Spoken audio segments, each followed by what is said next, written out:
com uma nova portaria, um novo grupo tripartite.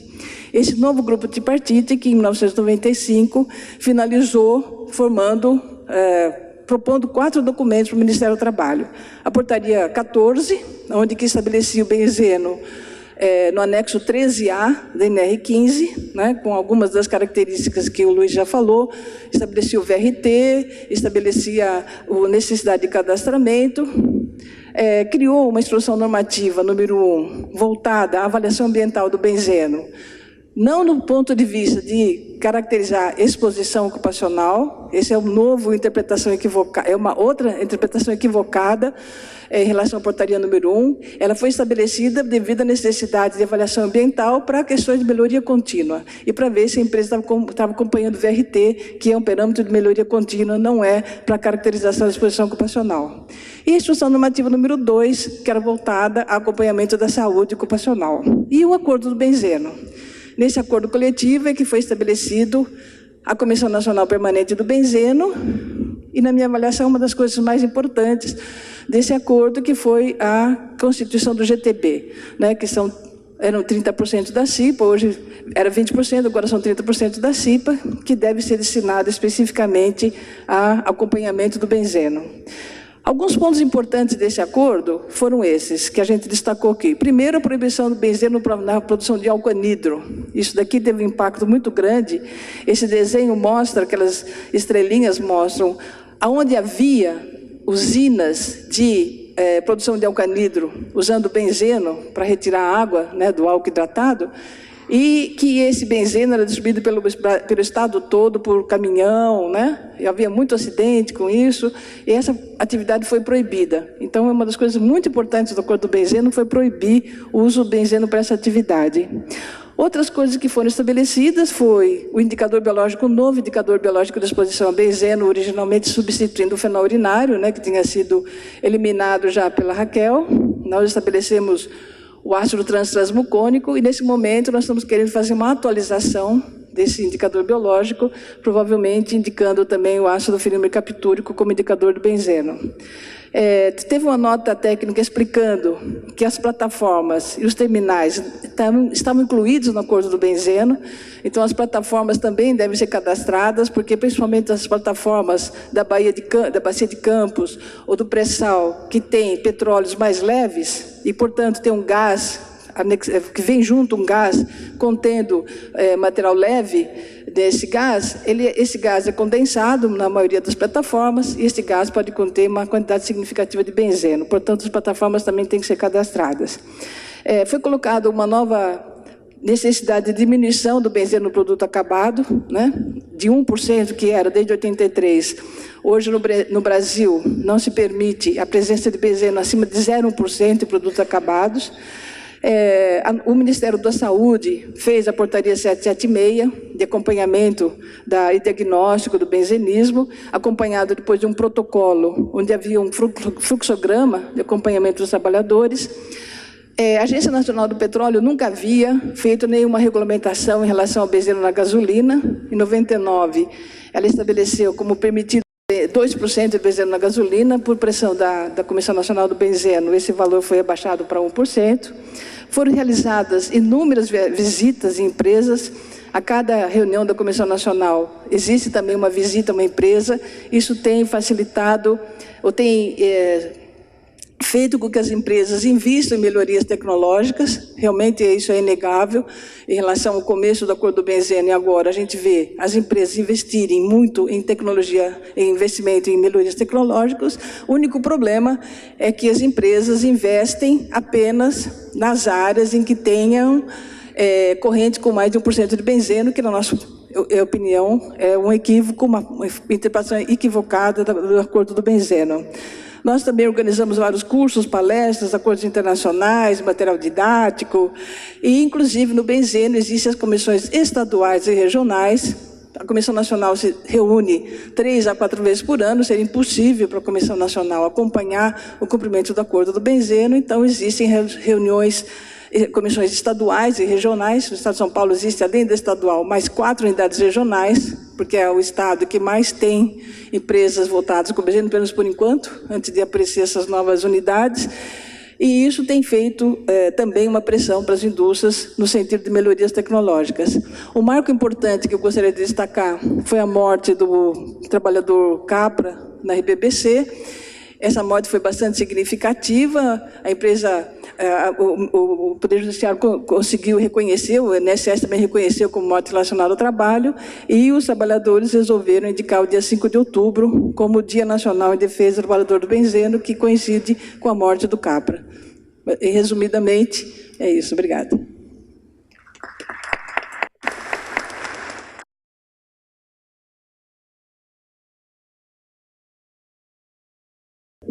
Boa tarde a todos. Gostaria de agradecer a organização do evento, né, por esse simpósio. A gente tenta, né,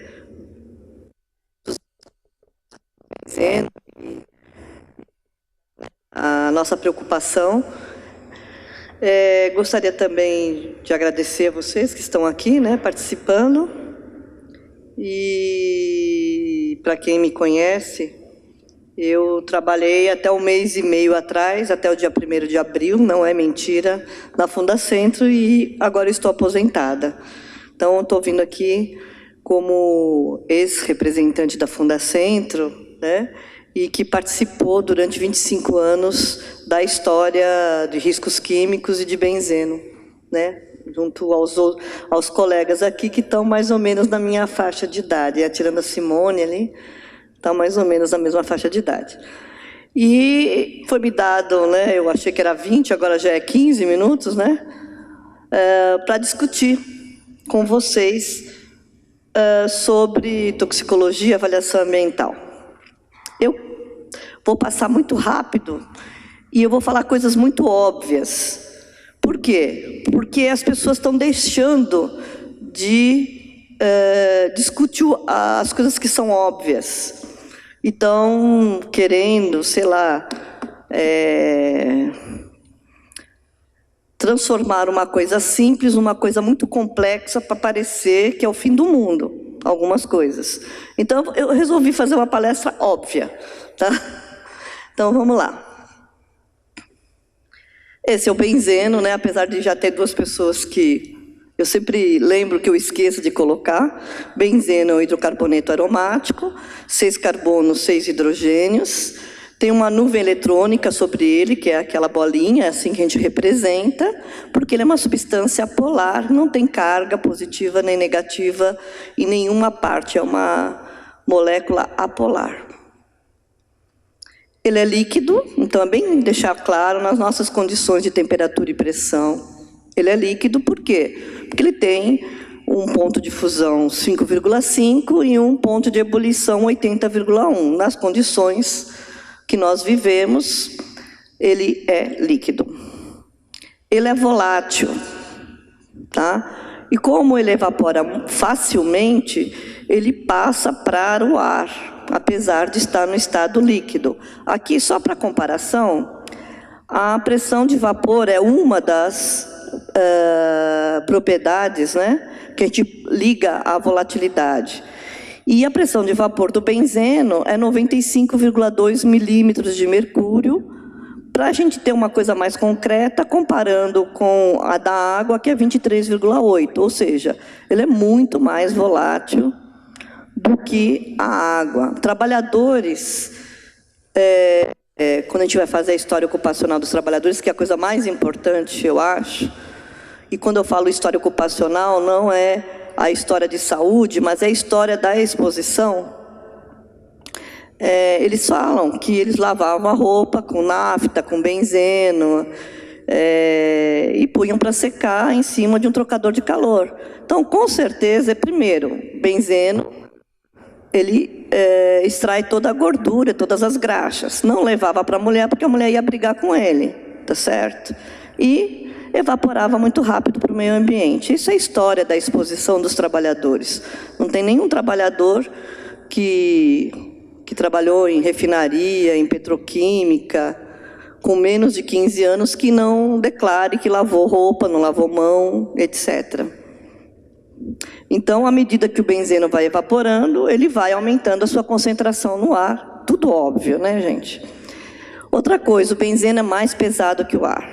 Então, quando ele evapora, mesmo em locais mais altos, ele tende a descer se não tiver uma boa ventilação ou tiver correntes de vento. Então, ele vai fazer o quê? Ele vai, pontos mais altos, descer e vai se concentrar nas áreas de circulação. Tá? Bem, eu vou pedir ajuda aqui, eu não sei como faz, mas se fosse possível entrar no YouTube para a gente ver algumas emissões. Quem que está? Diz que alguém ia me ajudar. Você clica para mim. Pô, agora que eu te vi, hein, com um auditório tão grande. Bem, eu coloquei alguns filminhos do YouTube. Tem alguns que têm até propaganda, tá? Não quero fazer propaganda comercial de nada, não. Mas, para mostrar para vocês que existe hoje uma câmara infravermelho que faz a gente enxergar as emissões. Então, eu coloquei voláteis orgânicos. Isso aí é um tanque, tá? Essa aqui é a evaporação de um tanque. Quando eu falo voláteis orgânicos, são substâncias que têm uma pressão de vapor importante. E quando você fala numa refinaria, numa exploração de petróleo, numa petroquímica de primeira geração, de segunda, e qualquer outra indústria que tenha benzeno ou corrente que contenha benzeno, na hora que evapora a mistura, está evaporando benzeno. Ok? Pode passar o outro? Pode passar em série. Esse aqui, quando terminar, né? Cada um. Este. Carregamento de um caminhão. Está engatado, tá? Não é nem... O outro. Esse é mais longo e é um comercial, mas não liguem para o comercial, tá? Ainda não fui contratada por uma empresa, nem pretendo. Aqui está mostrando, está em inglês, né? Uma câmara que, através de do infravermelho, consegue enxergar as emissões de uma planta química. Tá? Olha lá, válvulas. With the gas finder, leaks appear on screen as black smoke. Gente, não existe nenhuma planta estanque, tá? Não existe no mundo inteiro. Sistema fechado é conto de fada. Puts you in a position where you can instantly see by scanning a broad area where your leaks might be originating from and how severe they are. It locates exactly where the leak is coming from. What you see with the camera by looking at valves and fittings is you see kind of a haze or a smoke, maybe almost like a steam coming up out of it. You can't see it with your eye visibly, but you can see it with the gas finder camera. And you can isolate that component as a leaker. You can see it very clearly coming out of here, this little weep hole. So that's telling me that PSV didn't seat properly. I can really see it clearly looking through this viewfinder. It's coming out black. It's a significant advantage over previous monitoring technologies. Traditionally, we used TVAs. That's a sniffer, a gas sniffer. And you physically went up to every joint, every flange, every valve. In certain plants, there could be as many as 500,000 components to investigate. Ele está falando que toda empresa, uma planta química, petroquímica ou de refinaria tem milhares de pontos de emissão. Bank of these components in one view and be able to determine whether there's a gas leak or not. It's going to find your leaks faster. The FLIR gas finder can help us find those leaks that we might have otherwise missed. Those include valves and connectors that are elevated in pipe racks, on tops of towers, roof vents.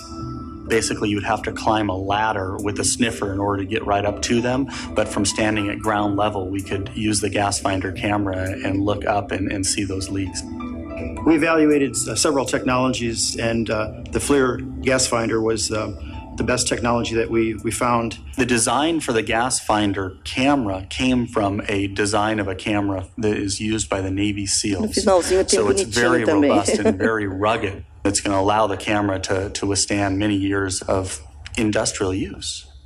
simple to use. It's basically point and shoot. It has the lowest sensitivity rates. It's the most portable to use. We've put into the camera system a standard off-the-shelf video recorder. It's useful for recording the leaks and showing it to maintenance, what exactly is leaking and what is to be repaired. Gas Finder is really revolutionary for this particular application. I think the FLIR Gas Finder will make the whole system of finding leaks and fixing them more efficient.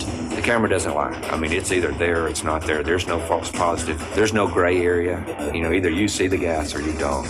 This now allows us to see the leak, the magnitude of the leak, and be able to determine these leaks even at a safe distance. It'll basically improve not only the output of the product that the company is building, but it'll improve safety, it'll improve the environment. The FLIR system is the best that there is. It's the best on the market. It will be the trendsetter in the future. Olha só. Eu quis mostrar o óbvio para vocês. Os voláteis orgânicos a gente não enxerga, né? Mas a gente tem instrumentos que conseguem enxergar para a gente. Então nós estamos vendo. Eu que passo aqui, desculpe. Bem, uma vez eu fui questionada porque eu disse que uma coqueria tinha benzeno, tá? Aqui é uma coqueria, essa fumaça é gás de coqueria, e o gás de coqueria tem como composição milhares de substâncias, uma delas o benzeno. Então, se eu consigo enxergar essa fumaça, e na sua composição tem benzeno, eu estou enxergando o benzeno. Tá? Isso aqui não precisa nem de máquina, tá? Nem de uma câmera, para poder enxergar. Outros dados que eu trouxe para vocês, tirados da literatura, é uma emissão que em São Paulo, não sei se outros estados estão fazendo, mas a CETESB já está pedindo para a maior parte das empresas apresentarem um inventário de emissões fugitivas. Ou seja, como vocês viram, são milhares de pontos que emitem substâncias voláteis orgânicos. No caso aqui, é o inventário de 2004 do Texas. Uma coisa importante, veja só, que a gente está trazendo, que é uma planta, então, uma refinaria, uma planta petroquímica, tem todas essas unidades que estão representadas aqui. Nós temos os efluentes líquidos, que representam 75 toneladas anos. Nós temos as torres de refrigeração, que é aquela torre bonitinha, que parece uma cachoeirinha caindo água. Todo mundo fala que aquilo é água, né? É água contaminada. E o que é volátil vai para o ar. Então, veja só, não é pouca coisa que uma torre emite para o ar. Então, 40... Gente, eu estou enxergando mal. 49 toneladas anos. Depois nós temos o flare, que emite 100 toneladas ano de benzeno. Não estou falando mais de voláteis orgânicos.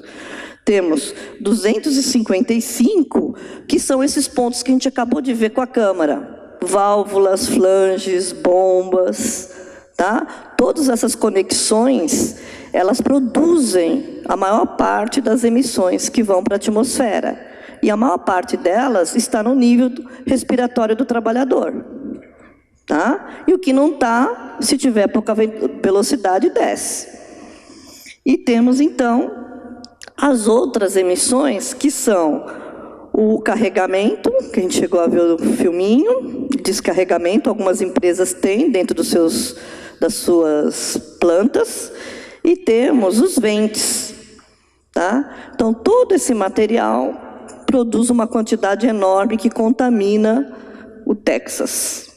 A gente está ainda aqui no estado de São Paulo produzindo isso.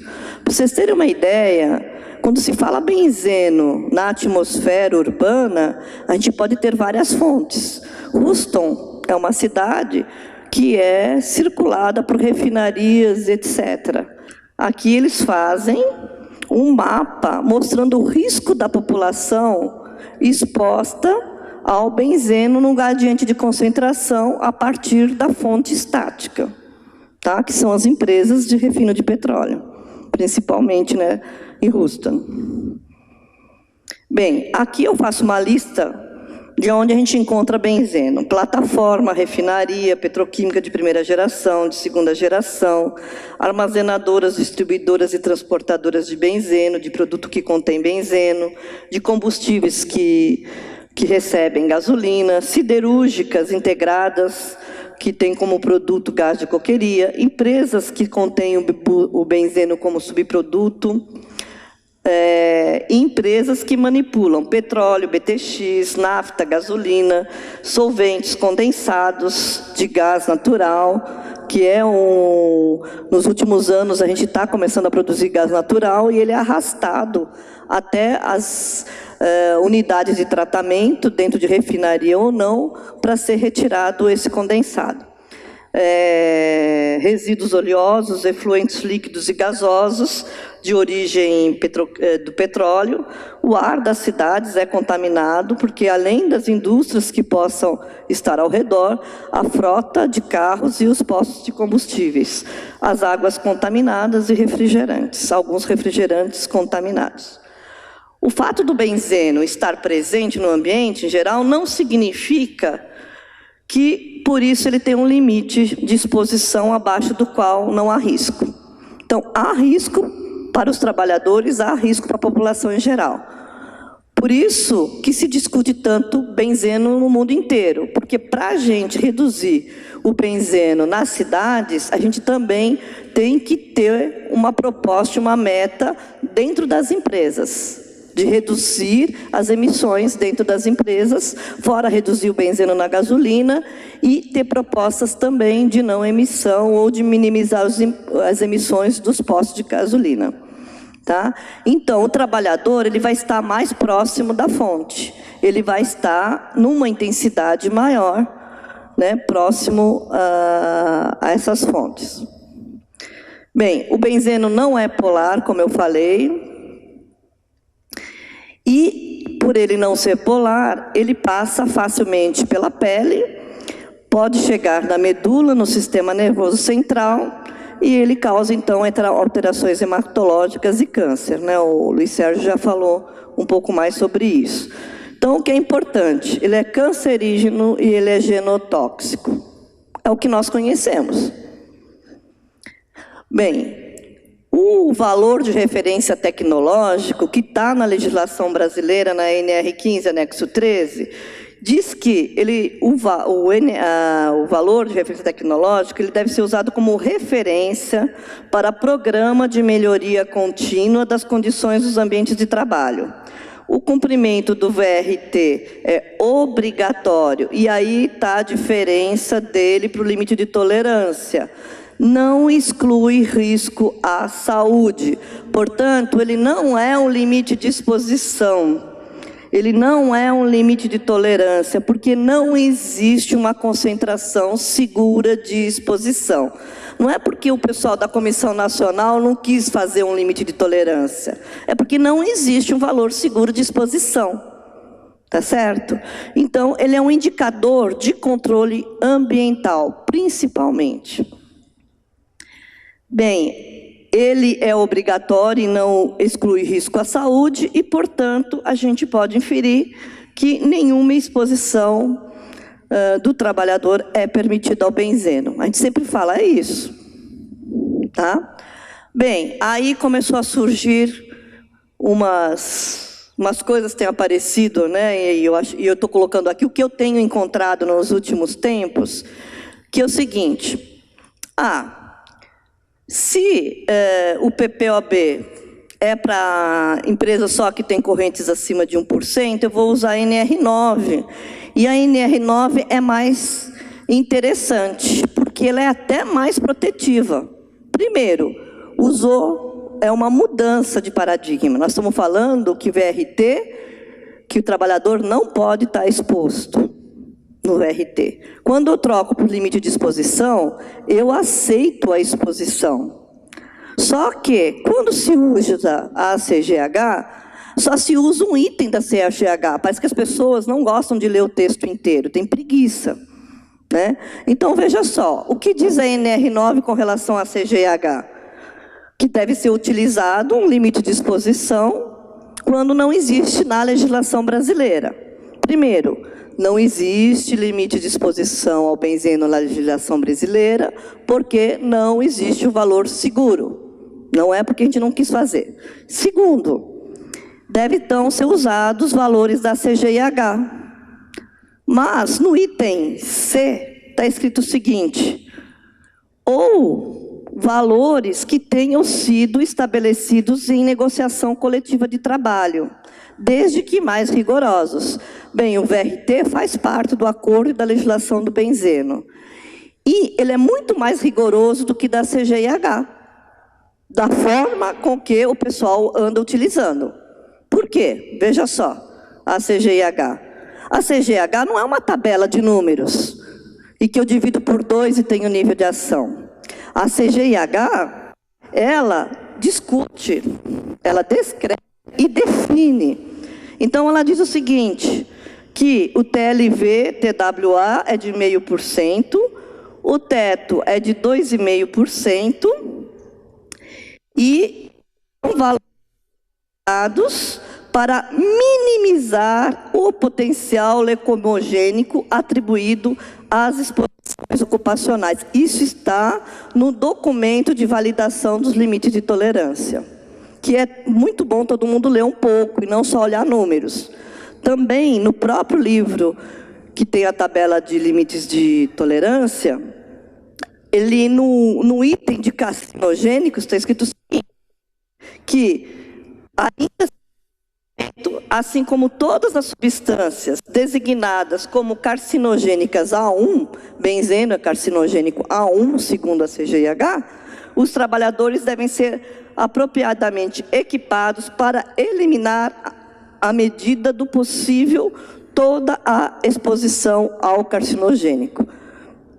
A nossa legislação e a CGIH, ela nossa ainda continua sendo mais protetiva, mas em nenhum momento a CGIH diz que não existe exposição abaixo do nível de ação e que está tudo bem, obrigado, que ninguém vai ficar doente, tá? Também relacionado ao benzeno, tem um documento da Organização Mundial de Saúde que eu coloquei aqui para vocês, porque eu peguei documentos de empresa que subtrai uma frase, põe o mesmo layout e subtrai uma frase. Só um instantinho, já estou terminando. Se vocês olharem bem, a frase subtraída foi o seguinte, deixa eu chegar perto, tá?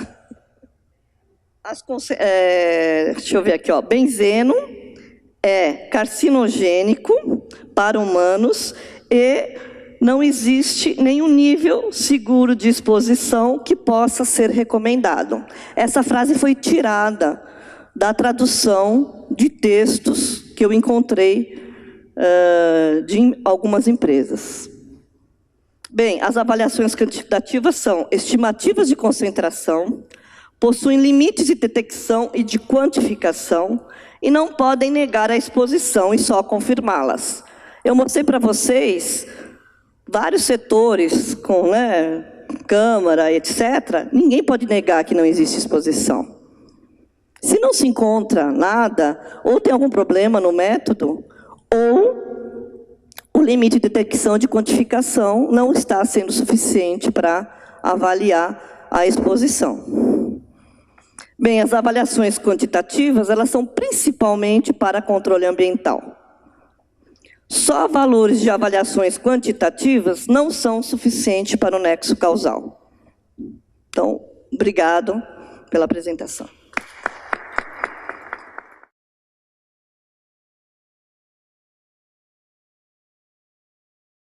E eu queria dar um enfoque mais à questão da avaliação ambiental do benzeno. Para quem não sabe, se tem alguém aqui que não sabe, eu vou me referir basicamente à medição das concentrações de benzeno no ar, as metodologias e etc. O que é que era feito e qual o paradigma novo que o modelo do benzeno nos traz.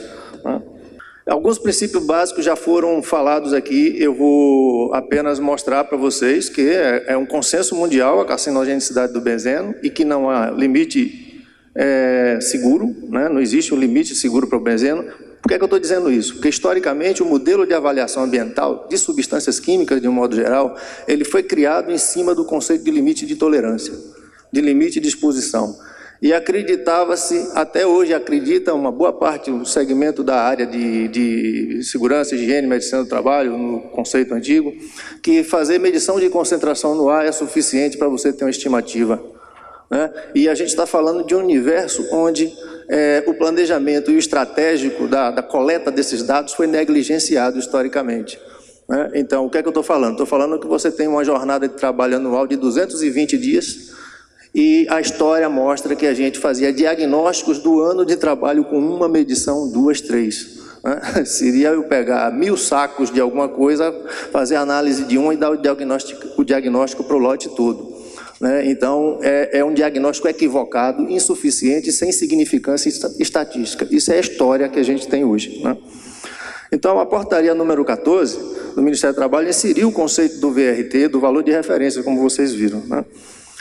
E quebrando os velhos paradigmas, como o VRT se refere à concentração do benzeno no ar exequível do ponto de vista técnico. O que é que isso quer dizer para quem vai fazer a medição ambiental? Ele não está medindo mais uma concentração que vai significar existência ou inexistência de risco para a saúde.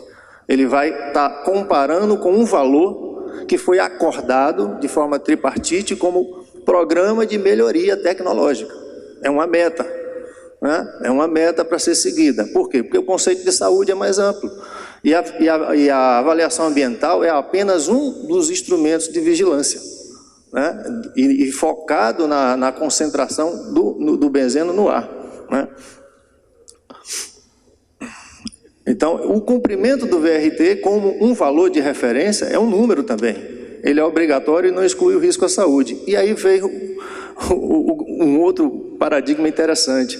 O benzeno, todos vocês devem saber, ele tem 2 valores de referência. Um para a indústria química, petroquímica de petróleo, que é 1 parte por milhão, e outro 2,5 para as indústrias siderúrgicas. Isso causou um rebuliço na época, em 95. Esses valores, é bom dizer que esses valores tinham prazo para serem atingidos, foram valores negociados, acordados de forma tripartite, e o prazo para a avaliação disso e atualização já está até vencido. Né? Então, veja bem, qual é a sensação que ficou para as pessoas o fato de a gente, para uma mesma substância, ter 2 parâmetros de comparação, né? A questão desses 2 parâmetros, ele veio trazido de um modelo alemão, né? Esse valor não foi inventado, a Alemanha na época, o DFG da Alemanha adotava esse critério, então a gente trouxe esse modelo, e as plantas siderúrgicas tinham tecnologias mais antigas, era difícil. A questão não adianta botar a concentração muito baixa que a gente não vai conseguir atingir. Então tá. Então, se a gente está assumindo que não vai conseguir atingir, que a gente está assumindo que os valores são esses e que é uma substância que não tem limite seguro, a medição que vai se fazer da concentração na zona respiratória no ambiente de trabalho não pode ser utilizada para esse fim. Apenas para dizer que você está cumprindo o acordo. Para os trabalhadores e para as pessoas de um modo geral, ficava esse sentimento de discriminação, né? Os trabalhadores diziam, os da siderurgia são mais resistentes ao benzeno, né? Mesmo sendo VRT. Isso seria verdade se eu estivesse falando de limite de exposição, né? Mas eu estou falando de um valor de referência tecnológico, que deve ser considerado como referência para os programas de melhoria contínua, né? Então, o que é que isso quer dizer? Se na indústria siderúrgica você encontra concentrações abaixo de 1 ppm, você cumpriu o acordo em termos de melhoria contínua, mas não excluiu o risco à saúde. Se o conceito é de limite de exposição, ainda, eu não concordo, mas é o que é praticado, ainda se estabelece que o risco para a saúde está aceitável.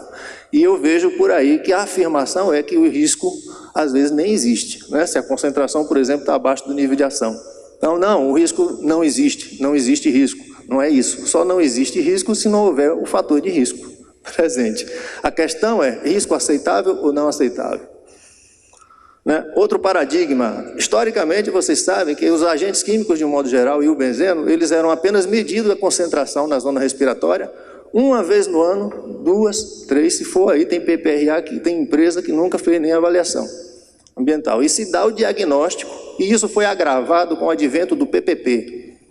porque as pessoas são obrigadas a colocar um número naquele quadro em relação a agente químico. E que número é? Aquele número deve representar o quê? Uma média de quanto? Com que confiabilidade? Como ficam as exposições de pico? Né? Então, aquele número fica a critério de quem vai escrever, porque não estão escritos os critérios. E nem tampouco a avaliação ambiental consegue dar um diagnóstico, né, de vida eterna. Né? Então, ela incluiu que esse VRT, ao contrário da prática, a comparação das concentrações medidas não é feita direto com o VRT, e sim com o limite superior de confiança. Entrou a questão estatística. Estabeleceu um número mínimo de medições para ser feita por ano, e esse número mínimo depende da variabilidade.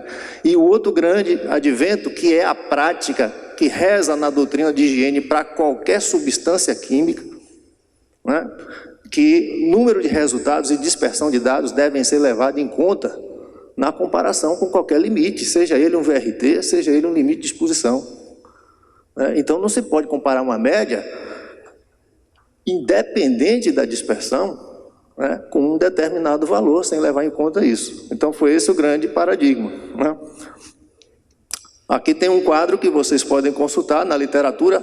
Inclusive, esses números de medições, ele é variável em função da relação da concentração com o limite, e em função do desvio padrão geométrico, GSD ali. Né? Então, no nível de ação de 50%, tem a setinha vermelha na coluna F, num desvio padrão de 2, eu precisaria de fazer pelo menos 21 medições. Esse é um dos modelos e não é o único.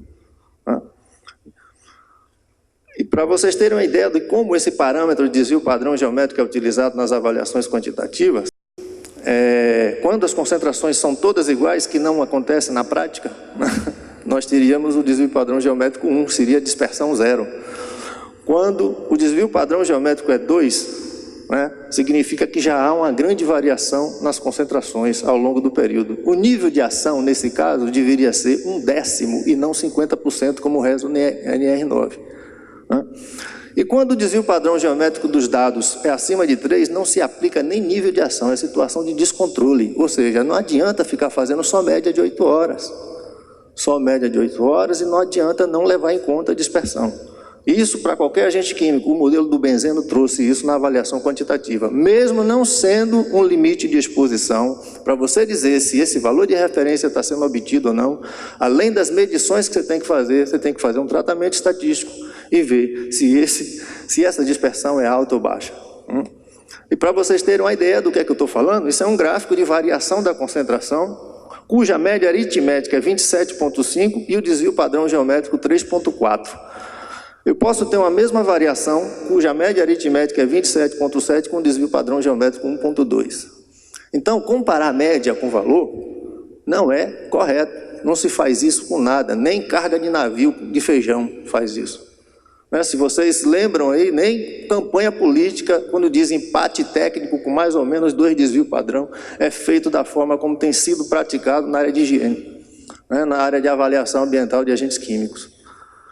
Aqui eu fiz um gráficozinho para vocês entenderem como fazer monitoramento pessoal no local de trabalho não reflete.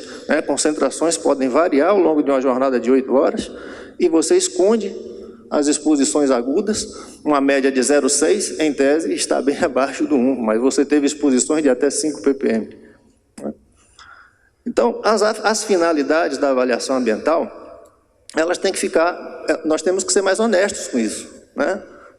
Se tecnicamente é difícil você ter um retrato ao longo do ano da situação de exposição ou de contaminação do local de trabalho, porque coletamos poucos dados e a desculpa é não temos recursos, é muito caro, e realmente a avaliação quantitativa só é viável em grandes empresas. E mesmo assim, o foco dela deveria ser controle contínuo dos ambientes de trabalho, disparando alarmes.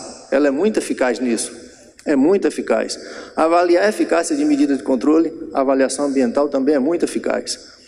Para avaliar previamente a contaminação de postos de trabalho, auxiliar no isolamento de áreas críticas e realizar a vigilância da exposição dos trabalhadores.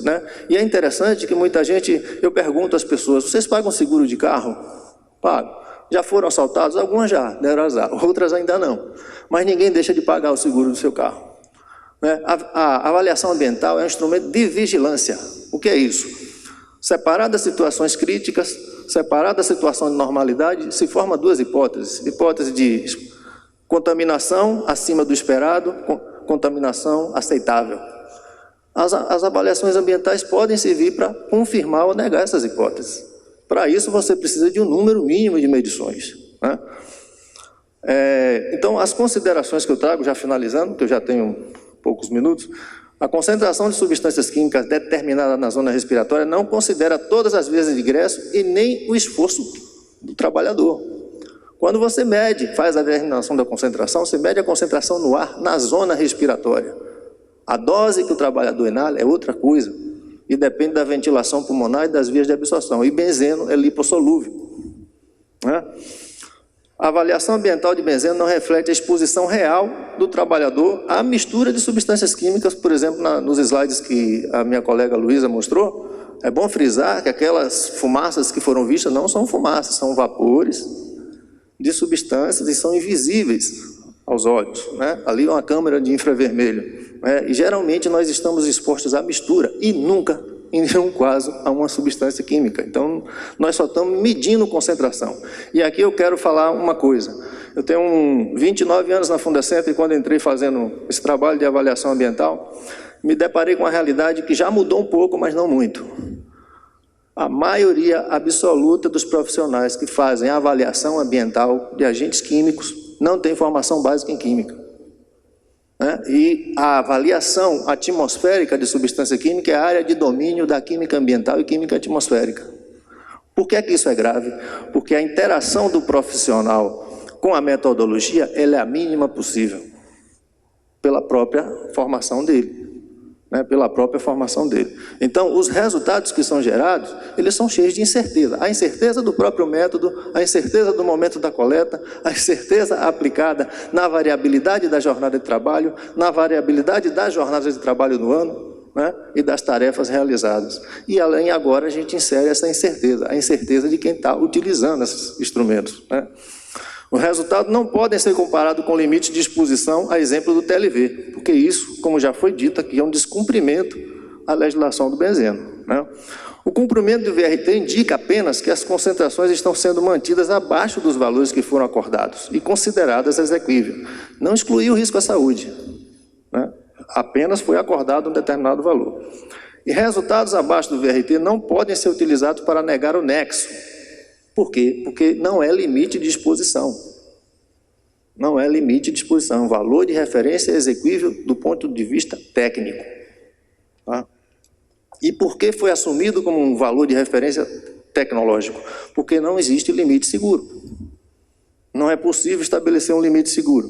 Concentrações de benzeno abaixo do nível de ação, o nível de ação estabelecido na NR9, não podem ser utilizados para negar a existência de risco e principalmente suspender monitoramento biológico, porque você tem poucos dados, uma variabilidade que você não conhece.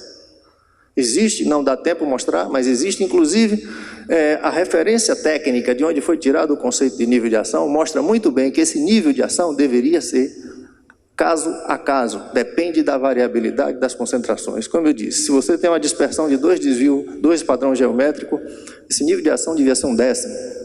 E não sempre 50%. Recomendações internacionais indicam que as concentrações de substâncias cancerígenas no ambiente de trabalho devem ser as mais baixas possíveis. Você pega o NIOSH, está lá escrito isso, né? Pega qualquer outra instituição, preferencialmente abaixo do limite de detecção do método, justamente porque não tem limite seguro. E no passado, com 1 ou 2 resultados de concentração, como eu disse, a gente emitia o julgamento. Hoje é preciso fazer um tratamento estatístico, né? E era isso que praticamente eu tinha que falar para vocês. Eu agradeço, acho que eu consegui correr atrás e estou pronto para as dúvidas aqui. Obrigado.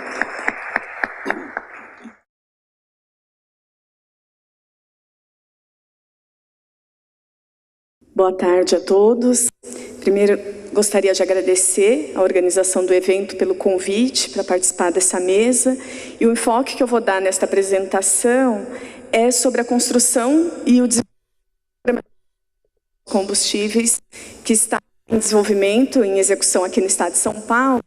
E ele tem uma característica que a gente vem construindo coletivamente, que é a integração das ações de saúde do trabalhador com as ações de meio ambiente, né? Então, é esse olhar integrado que a gente tem feito a discussão aqui no Estado, no âmbito da vigilância sanitária e centros de referência em saúde do trabalhador. Então, do que a gente está falando, né, para caracterizar a nossa questão daquilo que a gente está olhando. Então, o problema é a questão do armazenamento de combustíveis, que pelas suas atividades, pelo aquilo que se propõe, né, pela atividade prevista, concentra um produto perigoso. Então, uma atividade com um potencial poluidor e gerador de acidentes por conta da sua própria existência, da sua própria função, daquilo que é prescrito a ele. Então, existe um risco inerente aí nessas atividades, em decorrência desses produtos estocados, e que a gente vai encontrar diversas situações de exposição